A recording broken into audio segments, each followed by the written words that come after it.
This channel does not promote any violent, harmful, or illegal activities. All content provided by this channel is meant for an educational purpose only. Press কর্নারের শুরুতেই দুর্গাপুরের দিকে নজর রাখতেই হবে, কারণ দুর্গাপুরে বেসরকারি মেডিকেল কলেজের ছাত্রীকে গণধর্ষণের অভিযোগ। ভিন রাজ্যের ছাত্রীকে গণধর্ষণে পুলিশের জালে 4। প্রেস কর্নারে আরেকটা ব্রেকিং, এই মুহূর্তের সবচেয়ে বড় আপডেট, ভিন রাজ্যের ছাত্রীকে গণধর্ষণে পুলিশের জালে 4। আবার সহকর্মী মধুকল্পিতা একেবারে ঘটনাস্থল থেকে আমাদের সঙ্গে এই মুহূর্তে রয়েছেন। মধুকল্পিতা, পুলিশ নতুন করে যাকে গ্রেপ্তার করেছে তার কি পরিচয় এখনো পর্যন্ত জানতে পারা যাচ্ছে? কেন তাকে গ্রেপ্তার করা হলো? তদন্ত কোন পথে এগোচ্ছে? হ্যাঁ দেখো দীপ, এখনো পর্যন্ত যেমনটা জানা যাচ্ছে যে নতুন করে আরো একজনকে গ্রেফতার করা হয়েছে। মূলত নির্যাতিতার যে বয়ান, দফায় দফায় তার বয়ান রেকর্ড করা হচ্ছে এবং সিসিটিভি ফুটেজ, যেটা অত্যন্ত গুরুত্বপূর্ণ, যে সিসিটিভি ফুটেজের ওপর ভিত্তি করে কিন্তু নতুন করে এই আরো একজনকে গ্রেফতার করা হয়েছে এবং এখনো পর্যন্ত এই গ্রেফতারির সংখ্যা বেড়ে দাঁড়িয়েছে 4। মূলত যে বিষয়টাতে জোর দেওয়া হচ্ছে, নির্যাতিতা এবং তার বাবা, তাদের দুজনের বয়ান, সেই বয়ানকে তারা কিন্তু খতিয়ে দেখছে। নির্যাতিতা একেবারে টাইম টু টাইম তিনি যেমনটা বলেছিলেন সেটার সঙ্গে সিসিটিভি ফুটেজের যে সময়, সেই সময় মিলছে কিনা, সেই সমস্ত বিষয়গুলো কিন্তু খতিয়ে দেখছেন। বেশ কিছুক্ষণ আগে আমরা দেখিয়েছিলাম যে একজন পুলিশ আধিকারিক, মহিলা পুলিশ আধিকারিক, তিনি কিন্তু ভেতরে গিয়েছেন নির্যাতিতার সঙ্গে কথা বলার জন্য এবং তার শারীরিক অবস্থার খোঁজ নেওয়ার জন্য। কিছুক্ষণ আগে আমরা কথা বলেছিলাম নির্যাতিতার বাবার সঙ্গে। তার বাবা কিন্তু ভয়ঙ্কর অভিযোগ করছেন। তিনি বলছেন এ রাজ্যের পুলিশের ওপর তিনি কোনো রকম কোনো ভরসা পাচ্ছেন না, কেননা এখনো পর্যন্ত যাদেরকে গ্রেফতার করা হয়েছে সে সম্পর্কে কোনো তথ্য এখনো পর্যন্ত তার বাবার কাছে পর্যন্ত পৌঁছয়নি। সুতরাং সেক্ষেত্রে দাঁড়িয়ে তিনি কিন্তু কোনো রকম ভাবে ভরসা করতে পারছেন না এবং নির্যাতিতা তিনি তার বাবাকে জানিয়েছেন যে আগের থেকে তিনি স্থিতিশীল রয়েছেন, তবে এখনো পর্যন্ত শারীরিকভাবে প্রচুর যন্ত্রণা রয়েছে তার। এবং তার বাবা যেমনটা এখনো পর্যন্ত বলেছেন যে এই পুরো যে ঘটনা, সেই ঘটনার পর কিন্তু এ রাজ্যের পুলিশ প্রশাসনের ওপর তিনি আস্থা ভরসা হারিয়ে ফেলছেন, কেননা যেভাবে তার মেয়ের ওপর ঘটনা ঘটে গেছে তারপরে এই বিষয়টাই কিন্তু সামনে আসছে। সব থেকে গুরুত্বপূর্ণ যে বিষয়টা বারবার করে দীপ আমি সকাল থেকে একটা কথা বলার চেষ্টা করছেন, যে ঘটনাটা ঘটেছে সেটা পূর্ব পরিকল্পিত না হলে ঘটানো কিন্তু কোনোভাবেই সম্ভব নয়। যে জায়গায় ঘটনাটা ঘটেছে, যেখানে নির্যাতিতাকে নিয়ে যাওয়া হয়েছে, পুরোটাই কিন্তু একটা পরিকল্পনা বা রুট ম্যাপ না করা থাকলে কোনোভাবেই ঘটনা ঘটানো সম্ভব নয়। সেক্ষেত্রে নির্যাতিতার বয়ান যা অত্যন্ত গুরুত্বপূর্ণ, সেই বয়ান কিন্তু বারবার পুলিশের পক্ষ থেকে নেওয়া হচ্ছে, বারবার খতিয়ে দেখা হচ্ছে। সিসিটিভি ফুটেজে ঢোকা এবং বেরোনোর যে সময়, সেই সময়টা এবং তার সঙ্গে যিনি ছিলেন তার ফেরত আসা, এসে বেশ কিছুক্ষণ এখানে দাঁড়িয়ে থাকা প্রায় 5 থেকে 6 মিনিট, তারপরে আবার বেরিয়ে যাওয়া, এই সমস্ত বিষয়ের উপরেই কিন্তু আপাতত নজর রাখছেন পুলিশের যারা আধিকারিকেরা রয়েছেন তারা। মধুকল্পিতা আমাদের সঙ্গে থাকো, আমাদের সহকর্মী মধুকল্পিতা এই মুহূর্তে যে আপডেট দিচ্ছিল আপনাদের, এই মুহূর্তে গণধর্ষণের অভিযোগে গ্রেপ্তারের সংখ্যা 3 থেকে বেড়ে 4 হয়েছে। আপনাদের এই মুহূর্তে শোনাবো আমাদেরই সহকর্মী মধুকল্পিতা এই নির্যাতিতা ছাত্রীর বাবার সঙ্গে কথা বলেছেন, তিনি কি অভিযোগ করছেন TV9 বাংলার ক্যামেরার সামনে শোনাবো আপনাদের। আমি চাইছি সবাই অ্যারেস্টেও দৃষ্টান্তমূলক কার্য অনুষ্ঠান সরকার নিন, ওকে শাস্তি দিন, কারণ একে যদি শাস্তি না দেবে ফিউচারও আমার মেয়ে মতন আরও 100 জন মেয়ে এখানে সাফার হবে। ওই জন্য আমি লড়াই করছি। সরকার তো আস্থা তো এখন নেই, কেন আমি কি করে জানবো? ওখানে তো আমি অ্যারেস্টের খবর এখনও পাইনি। এখানে অ্যারেস্ট করুন, দৃষ্টান্তমূলক কার্য অনুষ্ঠান করুন, যেমন আমার মেয়ে আজকে সাফার হয়েছে, কি ওরা আর এইভাবে আপনার বেঙ্গলের মেয়ে যেমন এই পরিস্থিতি না পড়ো, এইটাই আমি অনুরোধ করছি। মুখ্যমন্ত্রী একজন মহিলা, আপনি কি ভরসা রাখছেন? ভরসা কি করে রাখবো? তো কিছু আমি তো ভরসা রাখতে পারছি না স্টিল নাও। দেখা যাক, প্রশাসন থেকে তো আমাকে কেউ আছে, আমি দেখো আমার বেঙ্গল থেকে এসপি ডিএসপি সবাই ফোন করছে, এই করছে, কিন্তু এখান তো কেউ আমার কাছে আসেনি। খালি আমার বিজেপির ওই ভাইগুলো, আমার এই সহযোগী ভাইগুলো বিশাল উপকার করছে। হ্যাঁ দলীয় আছে সব, হ্যাঁ ঠিক আছে। না শুনো, আমি রাজনীতি করতে, শোনো আপনি কোথায় ছিলেন কালকে, কোথায় ছিলেন? না আপনারা ছিলেন না। আমি আমার মুখ্যমন্ত্রীকে রিকোয়েস্ট করেছি, যদি আমি শুনুন, আমি মুখ্যমন্ত্রীকে রিকোয়েস্ট করেছি, আমি এখানে সম্ভবত টিসি নিয়ে আমার ভুবনেশ্বরে অ্যাডমিশন করার জন্য আমি চিন্তা, বিশ্বাস কি করে করব বিশ্বাস? আপনারা দেখছে 24 ঘন্টা উপরে হয়ে গেল, কিছু অ্যাকশন আমি তো কিছু জানতে পারছি না স্টিল নাও। বলুন আপনি, আমি কিন্তু জানি না, আমার কাছে কিছু খবর। আপনাদের শোনালাম নির্যাতিতার বাবার বিস্ফোরক অভিযোগ। তিনি অভিযোগ করছেন এই রাজ্যের পুলিশের ওপর প্রশাসনের ওপর, তদন্তের ওপর তার আস্থা নেই। আপনাদের জানিয়ে রাখি, এই মুহূর্তে ভিন রাজ্যের ছাত্রীকে দুর্গাপুরের মেডিকেল কলেজে গণধর্ষণের ঘটনায় পুলিশের জালে এখনো পর্যন্ত 4। এবার তাদের পরিচয় কি, কারা তারা, কিভাবে তারা যুক্ত ছিল এই জঘন্য ঘটনার সঙ্গে, জানবো। আমাদের আরেক সহকর্মী জয়ন্ত এই মুহূর্তে ঘটনাস্থল থেকে রয়েছেন। জয়ন্ত, পুলিশ যে 4 জনকে এখনো পর্যন্ত জালে তুলতে পেরেছে, তাদের পরিচয় কি, তারা কিভাবে এই কুকর্মের সঙ্গে জড়িত, পুলিশের তদন্ত কি বলছে? দেখো, পুলিশ ইতিমধ্যেই 4 জনকে তাদের জালে তুলে নিয়ে এসছে, আর একজনকে আটক করে রেখেছে যে তার সহপাঠী।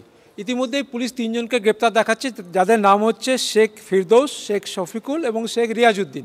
এছাড়াও শেখ নাসিরুদ্দিন নামে একজনকে আটক করেছে। পুলিশ সূত্রে যেটা জানা যাচ্ছে, মূল যে ঘটনাটা ঘটিয়েছে সে হচ্ছে শেখ নাসিরুদ্দিন। এই 4 জনের বাড়ি হচ্ছে এই আইকিউ সিটি, যে মেডিকেল কলেজ, যে আইকিউ সিটি আছে তার সংলগ্ন এলাকায় বিজরা, এবং তার পাশে একটি পাড়া, সেই এলাকার এরা বাসিন্দা। এরা এই ঘটনার সঙ্গে যুক্ত, তাদেরকে জিজ্ঞাসাবাদ করে পুলিশ যেটা জানতে পেরেছে। দেখো, এখানে দুর্গাপুর থানায় ডিসি পদমর্যাদার অফিসার রয়েছেন, উনি জিজ্ঞাসাবাদ করছেন। এই ঘটনাটা যদিও দুর্গাপুরের নিউ টাউনশিপ থানা এলাকার ঘটনা, কিন্তু দুর্গাপুর থানা এরিয়ায় যে নিরাপত্তা ব্যবস্থা সেটা বেশি জোরদার ব্যবস্থা, তাই জন্য যে অভিযুক্ত বা অপরাধীদের গ্রেপ্তার করা হয়েছে তাদের এখানেই রাখা হয়েছে। 3 জনকে আজকে দুর্গাপুর মহকুমা আদালতে তোলা হবে বলে আমরা জানতে পেরেছি, এবং যাকে মূল অভিযুক্ত বলা হচ্ছে শেখ নাসিরুদ্দিন, তাকে এখনও গ্রেপ্তার দেখানো হয়নি, তাকে জিজ্ঞাসাবাদ করা হচ্ছে। তাকে যদি গ্রেপ্তার করে সেক্ষেত্রে আগামীকাল তাকে দুর্গাপুর মহকুমা আদালতে তোলা হবে। এখনও স্ক্যানারে রয়েছে তার সহপাঠী। জয়ন্ত, বুঝতে পারছি। জয়ন্ত, আরেকটা প্রশ্ন তোমার কাছে, যে সহকর্মী, যে নির্যাতিতার সহপাঠীকে পুলিশ জিজ্ঞাসাবাদ করছে, তার বয়ান থেকে এখনো পর্যন্ত কি উঠে এলো, যাই তদন্তকে সাহায্য করছে, পুলিশের তরফ থেকে কি বলা হচ্ছে? দেখো, কতগুলো জিনিস যেগুলো মিলছে না, যেরকম হচ্ছে 7:58, অর্থাৎ শুক্রবার সন্ধ্যা 7:58 ওরা এই যে এক্সিট গেট সেখান দিয়ে বেরিয়ে যায়, ক্যাম্পাসের এক্সিট গেট থেকে। তারপরে কিন্তু 8:42 নাগাদ ওই ছেলেটি একা ফিরে আসে, এবং 5-6 মিনিট ওখানে ঘোরাঘুরি পর আবার ফিরে যায় 8:48, এবং প্রায় রাত্রি 9:30 পরে ওরা দুজনে একসঙ্গে ফেরে। অর্থাৎ ওই সময়টা ওই যে তার সহপাঠীকে, যে নির্যাতিতা, তাকে ছেড়ে কেন এলো, এটা কিন্তু প্রশ্ন দিচ্ছে, দেখা দিচ্ছে যে নির্যাতিতার বাবা তার সন্দেহের তালিকায় কিন্তু রয়েছে এই পড়ুয়া, সহপাঠী পড়ুয়া। অর্থাৎ দুটো ঘটনা মিলিয়ে কিন্তু পুলিশকে ভাবাচ্ছে যে এই সময়টা কেন, পুলিশ কিন্তু এটাকেও তাদের একেবারে জয়ন্ত নজর রাখো। আপাতত ধন্যবাদ তোমাকে। যেমনটা আমাদের সহকর্মীরা জানাচ্ছিলেন, এই মুহূর্তে নজরে এই 1 ঘন্টা 31 মিনিটের সিসি ক্যামেরার ফুটেজ। তার কারণ, বেসরকারি হাসপাতাল কর্তৃপক্ষের দাবি, সন্ধে 7:58 সহপাঠীর সঙ্গে ক্যাম্পাস ছাড়েন নির্যাতিতা, আর রাত 8:42 একা ফিরে আসেন ওই ছাত্রীর সহপাঠী। এক্সিট গেটের সামনে 5-6 মিনিট ঘোরাঘুরি করেন, তারপর রাত 8:46 আবার চলে যান তরুণীর সহপাঠী। তারপর রাত 9:29 দুজনে একসঙ্গে ক্যাম্পাসে ফিরে আসেন, আর রাত 9:32 গার্লস হস্টেলের দিকে যান নির্যাতিতা। বিবৃতি দিয়ে কথা জানিয়েছে দুর্গাপুরের বেসরকারি হাসপাতাল কর্তৃপক্ষ।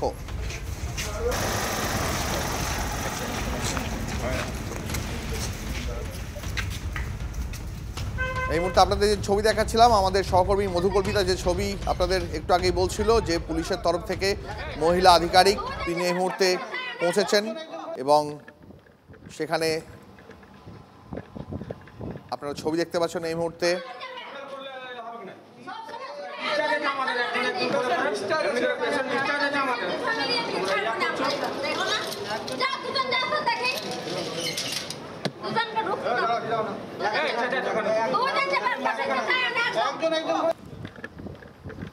যে ছবি আপনাদের দেখাচ্ছিলাম, পুলিশের তরফ থেকে একজন মহিলা আধিকারিক তিনি ইতিমধ্যেই পৌঁছেছেন।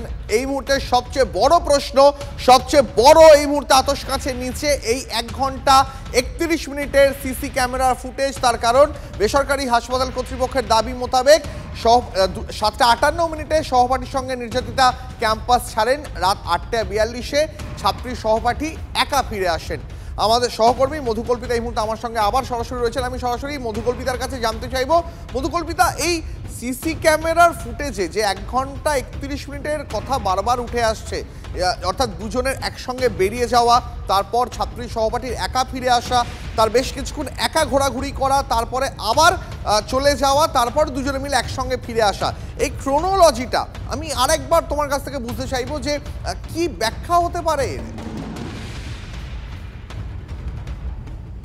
দেখো, এটা তো স্পষ্ট যে সহপাঠীর সঙ্গেই বেরিয়েছিলেন নির্যাতিতা, কেননা যে সিসিটিভি ফুটেজটা দেখা গিয়েছে সেই সিসিটিভি গুলো আমি একবার বোঝানোর চেষ্টা করবো দীপ। আমি একদম সেই হাসপাতালের যে গেটের সামনে, সেই গেটের সামনে রয়েছে, অর্থাৎ যেখান দিয়ে বেরোতে হয়, বেরোনোর মুখে তুমি দেখতে পাচ্ছ একটা সিসি ক্যামেরা রয়েছে, ঠিক আছে? অর্থাৎ এই ক্যামেরায় যে ছবিটা ধরা পড়েছে সেটাও সম্ভবত পুলিশের তদন্তের ক্ষেত্রে অত্যন্ত গুরুত্বপূর্ণ একটা ভূমিকা নিয়েছে। এরপরে এইখান থেকে যখন আমি বেরোনোর চেষ্টা করছি, একেবারে ক্যাম্পাসের বাইরে চলে যাওয়ার চেষ্টা করব, আমার সহকর্মী মাখনও রয়েছেন আমার সঙ্গে, একেবারে ক্যাম্পাসের বাইরের দিকটায় আমি যখন যাওয়ার চেষ্টা করব, ঠিক বেরোনোর আগেও কিন্তু আরেকটা সিসিটিভি ক্যামেরা আমরা দেখতে পাচ্ছি। এখানেও কিন্তু আরও একটি সিসিটিভি ক্যামেরা রয়েছে, অর্থাৎ বোঝাই যাচ্ছে এই দুটো সিসিটিভির যে ফুটেজ, সেই ফুটেজ কিন্তু অত্যন্ত গুরুত্বপূর্ণ। যারা এখানে সেই নির্যাতিতা এবং সহপাঠী কখন বেরিয়েছিলেন, কখন এসেছিলেন, এবং তার সঙ্গে যিনি ছিলেন সঙ্গী, তিনি এখানে এসে বেশ কিছুক্ষণ এই গেটের সামনে ঘোরাঘুরি তিনি করেছিলেন, সেই সমস্তটা কিন্তু এই সিসিটিভিতেই ধরা পড়েছে এবং সেটা কিন্তু অত্যন্ত গুরুত্বপূর্ণ। এবারে আমি দেখানোর চেষ্টা করব, আমার সহকর্মীকে বলবো একটা ছবি দেখানোর জন্য। এই ক্যাম্পাস ছেড়ে যখন বেরোনো হবে দীপ, আমি যে ছবিটা এর আগেও একাধিকবার আমি বলার চেষ্টা করেছি, যখন বাইরের দিকে যাওয়া হবে যতদূর সম্ভব আমি দেখাচ্ছি, তুমি দেখতেই পাচ্ছ পুরো একটা নির্জন রাস্তা, তাই তো? পুরো যে রাস্তাটা গাছে ঘেরা একটা নির্জন রাস্তা, একদমই নির্জন রাস্তা রয়েছে এবং 1 থেকে 2 হাত দূরে দূরে একটা করে বাতি স্তম্ভ রয়েছে। কিছু দূর গেলে পরে একটা ছোট্ট সাঁকর সেতুর মতো রয়েছে, সেটা পার করে যাওয়ার পর আবারও বাঁ হাতের দিকে একটু আগে আমাদের আরেক সহকর্মী জয়ন্ত যেমনটা জানাচ্ছিল, যে রাস্তাটা তুমি এই মুহূর্তে দেখাচ্ছ সেই রাস্তায় অধিকাংশ সময় হয় আলো জ্বলে না, আর যদি আলোও জ্বলে তাহলে অনেক দূরত্ব অন্তর অন্তর বাতি স্তম্ভগুলো রয়েছে। পাশাপাশি এই গোটা রাস্তাটায় কোনো সিসিটিভি ক্যামেরাও নেই, যার ফলে পুলিশকে বারবার তদন্তের চ্যালেঞ্জের মুখে পড়তে হচ্ছে।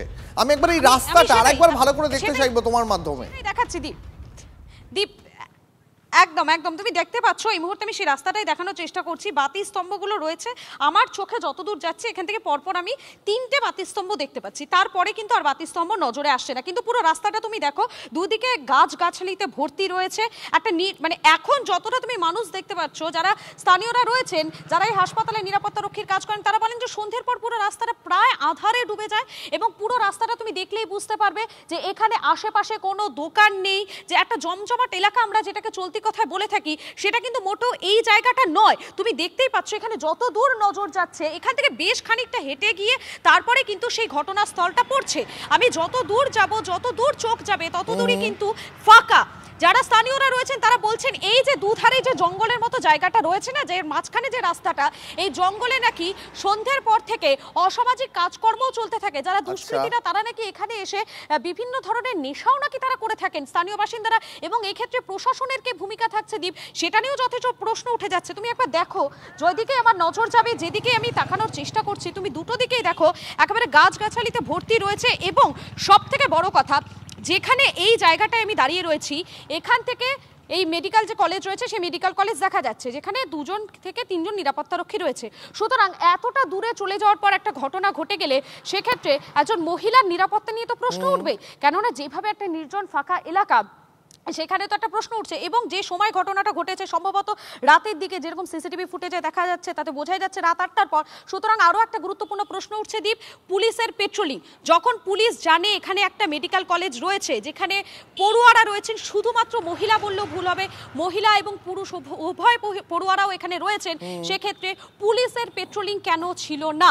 পুলিশ কেন সেখানে পেট্রোলিং করছে না, যেখানে দেখা যাচ্ছে এত একটা নির্জন এলাকা, যেখানে ডাক্তার, একটা মেডিকেল কলেজ রয়েছে, সেখানে পেশেন্ট পার্টি তারাও আসছেন, তারাও রাত বিরাতে ফিরতে পারেন, তাদের সঙ্গেও কোনো অঘটন ঘটতে পারে, সেক্ষেত্রে কেন পুলিশের পেট্রোলিংটা ছিল না? যদি পুলিশের পেট্রোলিং থাকতো তাহলে হয়তো এই ঘটনাটা ঘটতো না, তাহলে হয়তো এই ঘটনার সম্মুখীন হতে হতো না নির্যাতিতাকে।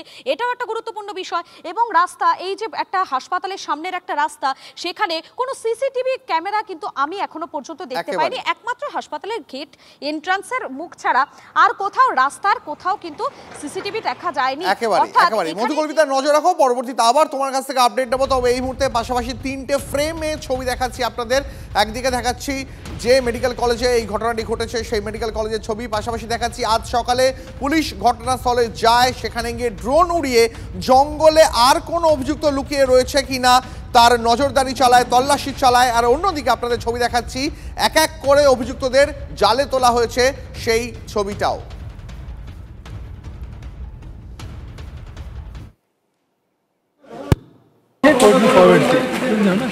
सर तीन जन को कोर्ट में फॉरवर्ड किया है अरेस्ट करके इस केस में। इसमें क्या, मैं तो बोल दिया हूँ, ये सीसीएम तो बोल दिया। 3 জন को अरेस्ट करके कोर्टे আমরা ফরওয়ার্ড করেছি, তদন্ত চলছে, সব রকম অ্যাঙ্গেল দেখা হচ্ছে, সব চলছে। ঠিক আছে, থ্যাংক ইউ। কয়জন অ্যারেস্ট হয়েছে স্যার?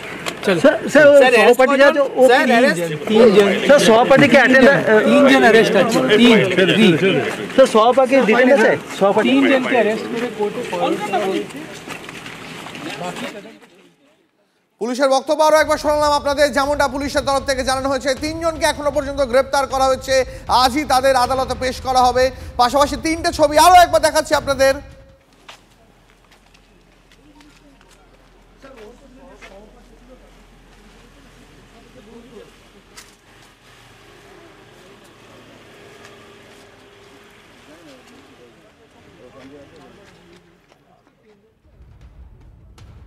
নামগুলো নাম থ্যাংক ইউ স্যার। পুলিশের তরফ থেকে যেমনটা জানানো হলো, এখনো পর্যন্ত এই ঘটনায় 3 জনকে গ্রেপ্তার করা হয়েছে, তদন্ত চলছে, অভিযুক্তদের আজই আদালতে তোলা হবে এই মুহূর্তে। পাশাপাশি 3টে ছবি দেখাচ্ছি আমাদের সহকর্মীরা, যে ছবি সরাসরি একটু আগেও পাঠাচ্ছিল ঘটনাস্থল থেকে। একদিকে ডাক্তারি পড়ুয়াকে গণধর্ষণ করা হয়েছে। 3 persons have been arrested and forwarded to court today in this case, and all investigation is going on according to all protocol and all SOP is being followed. Thank you. যাবতীয় নিয়ম কানুন মেনে তদন্ত হচ্ছে। এখনো পর্যন্ত 3 জনকে গ্রেপ্তার করা হয়েছে। প্রশাসন সব রকম ভাবে চেষ্টা করছে, অভিযুক্তদের কাউকে রেয়াত করা হবে না, এই কথা আরো একবার পুলিশের তরফ থেকে জানিয়ে দেওয়া হলো স্পষ্টভাবে।